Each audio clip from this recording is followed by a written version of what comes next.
Chers frères et sœurs, aujourd'hui, nous allons plonger dans un sujet d'une importance capitale, un sujet qui touche le cœur de chaque foyer musulman, le mariage. Mes chers frères et sœurs, est bien plus qu'une simple union entre deux personnes. C'est une bénédiction divine, une responsabilité sacrée, un pacte solennel scellé sous le regard d'Allah, le Très-Haut. C'est aussi une des traditions des prophètes, que la paix soit sur eux tous, et un chemin vers la sérénité et la complétude dans cette vie et dans l'au-delà. Mais attention, si le mariage est une bénédiction, le choix du conjoint est une décision qui peut transformer cette bénédiction en une source de joie éternelle ou, au contraire, en une épreuve difficile. Choisir une épouse vertueuse, c'est comme poser les fondations d'une maison solide. Si les bases sont faibles, tout l'édifice risque de s'effondrer. Dans cette vidéo bénie, avec la permission d'Allah, je vais partager avec vous 10 types de femmes qu'il est préférable d'éviter pour un mariage, non pas pour juger, mais pour protéger votre avenir et celui de votre foyer. Ces conseils, tirés des enseignements du Coran et de la Sunna, sont là pour vous guider vers une vie conjugale harmonieuse et épanouissante. Avant de commencer, je vous invite à faire une prière sur notre prophète bien-aimé, Muhammad, paix et bénédiction sur lui, car chaque invocation sur lui est une lumière pour nos âmes. N'oubliez pas de partager cette vidéo avec vos proches, vos amis et tous ceux qui pourraient en bénéficier. Comme le prophète, paix et bénédiction sur lui, l'a dit, celui qui guide vers le bien obtient la récompense de celui qui le fait. À la fin de cette vidéo, je vous proposerai une invocation spéciale pour demander à Allah une épouse vertueuse et une progéniture pieuse. Alors, restez avec moi jusqu'au bout et commençons avec l'aide et la guidance d'Allah.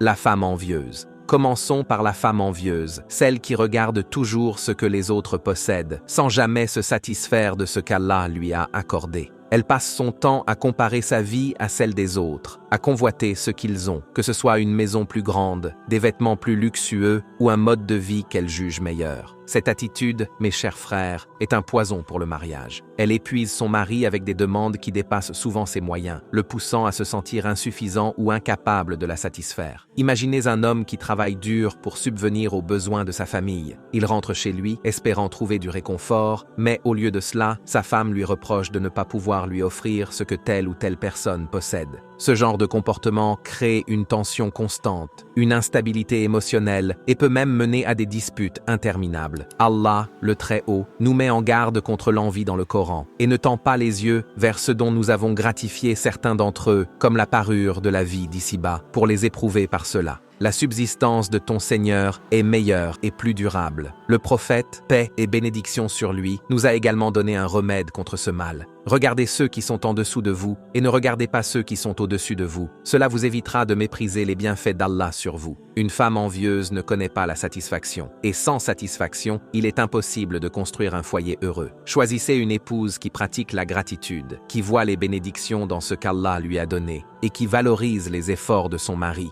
même s'ils sont modestes. Une telle femme sera une partenaire qui vous élèvera et vous apportera la paix. La femme nostalgique. Le deuxième type est la femme nostalgique, celle qui reste attachée à son passé au point de négliger son présent. Elle peut être constamment tournée vers la maison de ses parents, comparant sa vie actuelle à celle qu'elle menait avant le mariage. Si elle est divorcée ou veuve, elle pourrait même évoquer son ancien mari, ce qui est profondément blessant pour son épouse actuelle. Ce comportement fait naître un sentiment d'insécurité et d'insuffisance chez le mari, qui se sent incapable de rivaliser avec un passé idéalisé. Prenons un exemple, une femme qui, à chaque désaccord, dit des choses comme « Chez mes parents, on faisait comme ça » ou « Mon ex-mari faisait ceci ou cela ». Ces paroles, même si elles semblent anodines, creusent un fossé entre les époux. Pire encore, une femme trop attachée à sa famille d'origine peut négliger ses responsabilités envers son mari et ses enfants, ce qui déséquilibre le foyer. Allah, le Très-Haut, nous ordonne de bien traiter nos conjoints et de construire une vie d'agueur. Comportez-vous avec elles de manière convenable. Si vous les détestez, il se peut que vous détestiez une chose dans laquelle Allah a placé beaucoup de bien. Le prophète, paix et bénédiction sur lui, a dit « Si une femme accomplit ses 5 prières, jeûne son mois, préserve sa chasteté et obéit à son mari, il lui sera dit « Entre au paradis par la porte que tu souhaites ». Une épouse doit se consacrer à son foyer et à son mari, sans laisser le passé entraver son engagement. Cherchez une femme qui regarde vers l'avenir, qui chérit son rôle d'épouse et de mère, et qui construit avec vous un foyer stable et harmonieux.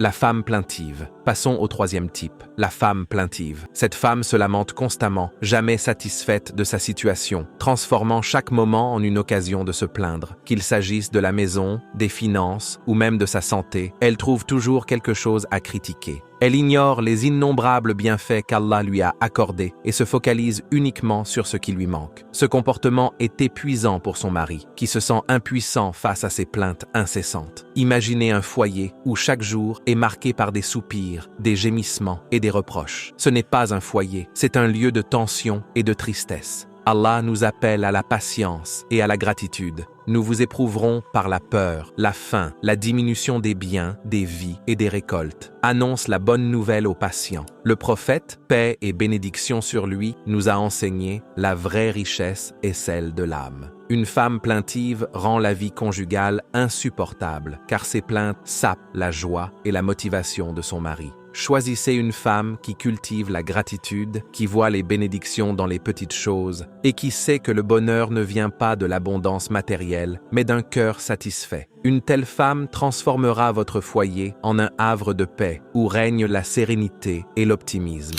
La femme qui rappelle ses faveurs. Le quatrième type est la femme qui rappelle constamment ce qu'elle a fait pour son mari, transformant chaque bonne action en une occasion de reproche. Elle pourrait dire « Je t'ai soutenu quand tu étais dans le besoin » ou « J'ai sacrifié ceci pour toi ». Ce comportement détruit l'affection entre les époux et remplit le foyer de disputes. Allah met en garde contre ce genre d'attitude. Ô vous qui avez cru, n'annulez pas vos aumônes par le reproche et le tort. Coran 264. Le prophète, paix et bénédiction sur lui, a dit « 3 catégories de personnes qu'Allah ne parlera pas, ne regardera pas et ne purifiera pas le jour de la résurrection. Celui qui rappelle ses faveurs, celui qui laisse traîner ses vêtements par arrogance et celui qui vend sa marchandise par de faux serments. » Une femme qui agit ainsi prive son mari de sérénité et transforme leur relation en une compétition de mérite. Choisissez une épouse humble, qui donne de bon cœur, sans attendre de reconnaissance, et qui comprend que les bonnes actions sont pour Allah avant tout.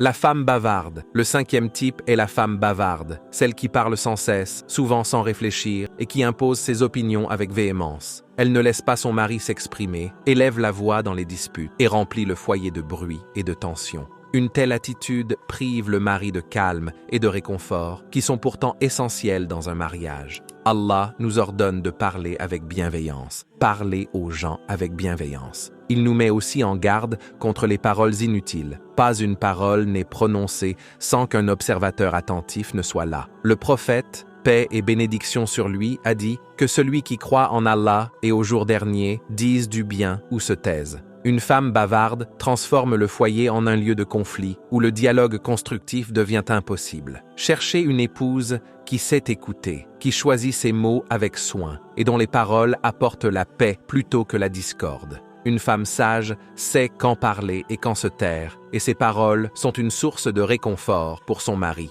La femme ostentatoire. Le 6e type est la femme ostentatoire, celle qui se préoccupe uniquement de son apparence extérieure au détriment de ses valeurs et de ses responsabilités. Elle passe son temps à soigner son image, à chercher les regards et à se vanter de sa beauté, oubliant que la vraie beauté réside dans le cœur et les actions. Allah dit « Nous avons fait de ce qui est sur terre une parure pour éprouver les gens ». Le prophète, paix et bénédiction sur lui, a dit « Allah regarde vos cœurs et vos actions, pas vos apparences ». Une femme ostentatoire peut sembler attirante au début, mais son comportement superficiel laisse un vide émotionnel. Elle néglige ses devoirs envers son mari et ses enfants, préférant courir après les compliments et l'admiration des autres. Choisissez une épouse dont la beauté vient de sa piété, de sa générosité et de son humilité. Une telle femme construira un foyer fondé sur l'amour et la sincérité, et non sur les apparences éphémères. La femme dépensière. Le 7e type est la femme dépensière, celle qui gaspille l'argent sans réfléchir, achetant des choses inutiles et accumulant des dettes. Elle se préoccupe plus des luxes que des besoins essentiels, mettant son mari sous une pression financière constante. Ce comportement peut détruire un foyer car les problèmes d'argent sont une des principales causes de disputes conjugales. Allah met en garde contre le gaspillage. Les gaspilleurs sont les frères des démons. Le prophète, paix et bénédiction sur lui, a dit « Mangez, buvez, faites l'aumône et habillez-vous sans extravagance ni arrogance ». Une femme dépensière rend la vie conjugale instable et stressante. Choisissez une épouse qui sait gérer le budget familial avec sagesse, qui distingue les besoins des désirs et qui contribue à la stabilité financière de votre foyer. La femme faible en religion. Le 8e type est la femme qui néglige sa religion. Elle ne se soucie pas des commandements d'Allah, néglige ses prières, prend à la légère des obligations comme le voile ou manque de respect envers son mari. Une telle femme risque de semer le désordre dans le foyer et d'éloigner ses enfants du droit chemin. Allah dit: une esclave croyante est meilleure qu'une polythéiste, même si elle vous plaît. Le prophète, paix et bénédiction sur lui, a dit: choisis celle qui est pieuse, sinon tu seras perdant. Une épouse pieuse est une bénédiction, car elle aide son mari à rester sur le chemin d'Allah, élève ses enfants dans la foi et apporte la baraka au foyer. Choisissez une femme qui craint Allah, qui vit pour lui et qui sera une partenaire dans votre quête de l'au-delà, la femme renfrognée. Le 9e type est la femme renfrognée, celle dont le visage est toujours fermé, qui ne sourit jamais et qui remplit le foyer d'une énergie négative. Elle prive son mari de réconfort et de joie, transformant la maison en un lieu de tristesse. Allah dit: il a mis entre vous de l'affection et de la miséricorde. Le prophète, paix et bénédiction sur lui, a dit: sourire à ton frère est une aumône. Une épouse souriante est une lumière pour son foyer. Elle accueille son mari avec chaleur, lui offre du réconfort et crée une atmosphère de paix. Choisissez une femme qui apporte de la joie, qui cultive l'affection et qui fait de votre maison un refuge contre les épreuves de ce monde.